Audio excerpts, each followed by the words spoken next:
নমস্কার বন্ধুরা, আমি তোমাদের হোস্ট চন্দন এবং আমার চ্যানেল স্পোর্টস স্টোরিতে সবাইকে স্বাগত।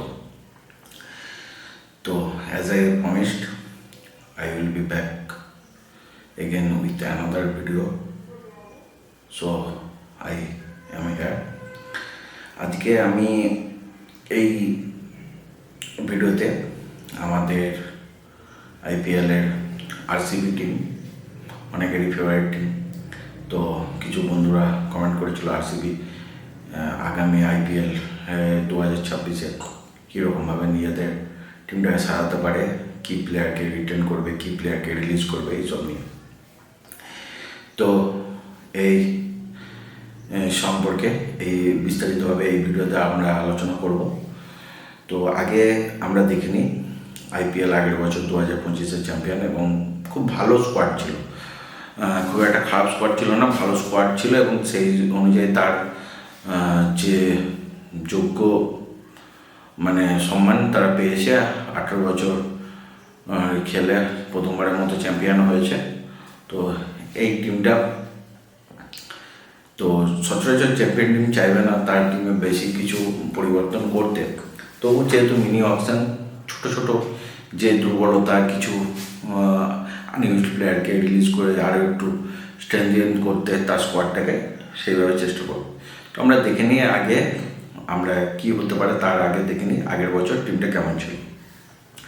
আইপিএল 2025-এর অকশনের আগে ওরা মাত্র 3টে প্লেয়ার রিলিজ করেছিল। বিরাট কোহলিকে 21 কোটিতে, রজত পাটিদারকে 11 কোটিতে এবং ইয়াস দয়ালকে 5 কোটিতে ওরা রিটার্ন করেছিল। তারপর অকশন থেকে লিয়াম লিভিংস্টোনকে 8 কোটি 75 লাখ, ফিল শর্টকে 11 কোটি 50 লাখ, জিতেশ শর্মাকে 11 কোটি, জস হাজারউডকে 12 কোটি 50 লাখ, রসিক সালামদারকে 6 কোটি, সুভাষ শর্মাকে 2 কোটি 60 লাখ, কুনাল পান্ডিয়াকে 5 কোটি 75 লাখ, ভুবনেশ্বর কুমারকে 10 কোটি 75 লাখ, সৌনীল সিংকে 50 লাখ, টিম ডেভিডকে 3 কোটি, রোমারিও সেপটকে 1.5 CR, নুয়ান তুষারাকে 1 কোটি 60 লাখ, মনোজ ভান্ডারকে 30 লাখ, জেকব বেতালকে 2 কোটি 60 লাখ, দেবদত্ত পাডিক্কলকে 2 কোটি, স্বস্তিক চিকারাকে 30 লাখ, লুঙ্গিসানি এনগিডিকে 1 কোটি, অভিনন্দন সিংকে 30 লাখ এবং মোহিত রাঠিকে 30 লাখ বেস্ট প্রাইসে ওরা কিন্তু নিজেদের টিমে 2025-এর অকশন থেকে ওরা তুলেছিল। এবার এই বছর ওদের গিয়ে পরিবর্তন করা উচিত এবং পরিবর্তন কি হতে পারে সেটা নিয়ে আমরা আলোচনা করব। মোটামুটি যদি বড় সড়ো প্লেয়ার দেখতে হয়, ওরা লিয়াম লিভিংস্টোনকে কিনেছিল। লিয়াম লিভিংস্টোন কিন্তু তার যে প্রাইস ট্যাগ এবং তার যে কোয়ালিটি কোনোটাই কিন্তু দিতে পারেনি চ্যাম্পিয়ন টিমের হয়ে, যেটা বাকি সবাই দিয়েছিল লিয়াম লিভিংস্টোন কিন্তু দিতে পারেনি। এবং তার সাথে রসিক সালামদার প্রথম কয়েকটা ম্যাচে একটু প্রসপেক্ট দেখালো, কিন্তু তারপর ফিকেই লেগেছিল। তো ওরা মোটামুটি আগের বছর কিন্তু বেঙ্কটেশ আইয়ারের জন্য অল আউট যাওয়ার চেষ্টা করেছিল, লাস্টের দিকে কলকাতায় তুলেছিল। ওদের কিন্তু বেঙ্কটেশ আইয়ার পছন্দের প্লেয়ার এবং ওই একটা পজিশন ওদের কিন্তু ভাইটাল, যেখানে প্রথমের দিকে দেবদত্ত পাডিক্কল এবং পরিবর্তিত প্লেয়ার হিসেবে মায়াঙ্ক আগরওয়াল কিন্তু খেলেছিল। ওরা এবছর যে প্লেয়ারকে রিলিজ করতে পারে এবং অকশনে যাওয়ার আগে সেসব প্লেয়ারদের মধ্যে লিভিংস্টোন 8 কোটি 75 লাখ, রসিক সালাম 6 কোটি, নুয়ান তুষারা 1 কোটি 60 লাখ, দেবদত্ত পাডিক্কল 2 কোটি, অভিনন্দন সিং 30 লাখ, মোহিত রাঠি 30 লাখ, লুঙ্গিসানি এনগিডি 1 কোটি এবং খুব সম্ভবত মনোজ ভান্ডারের 30 লাখ। এইরকম ওরা এই প্লেয়ারগুলোকে রিলিজ করে প্রায় 20 থেকে 21 কোটি নিয়ে, এবং অকশন প্রাইজের জন্য বাড়তি 5 কোটি যে অ্যাড হবে, প্রায় 26 কোটির মতো অকশন প্রাইজ নিয়ে ওরা কিন্তু অকশনে যাওয়ার জন্য তৈরি হচ্ছে।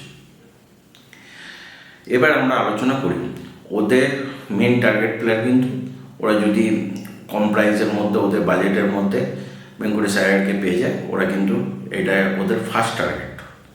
এবং দ্বিতীয় টার্গেট কী আছে? দ্বিতীয় টার্গেট ওরা রশিদ সালামকে ছাড়ছে এবং সেই জায়গায় একটা ভালো ইন্ডিয়ান ফাস্ট বোলার কিন্তু ওরা ট্রাই করবে।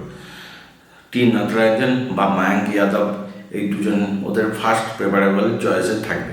যদি এই দুজনের মধ্যে কাউকে না পায় তখন আপকামিং ফাস্ট বোলার বা অন্য কোনো ফাস্ট বোলারকে ওরা টার্গেট করতে পারে।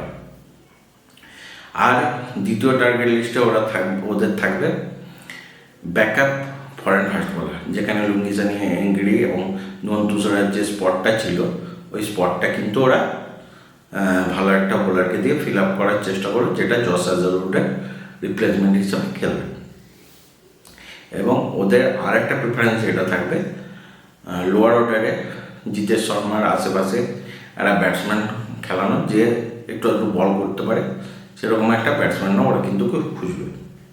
এবং লাস্ট একটা চেষ্টা করবে, ওরা কিন্তু আগের বছর সুভাষ শর্মাকে প্রায় ম্যাক্সিমাম ম্যাচ খেলে গিয়েছিল, তো সুভাষ শর্মার মতো বা সুভাষ শর্মা থেকে একটু আলাদা টাইপের একটা ইন্ডিয়ান স্পিনার কিন্তু খুঁজবে, যদি ওই জায়গাটায় কাউকে কাজে লাগাতে পারে।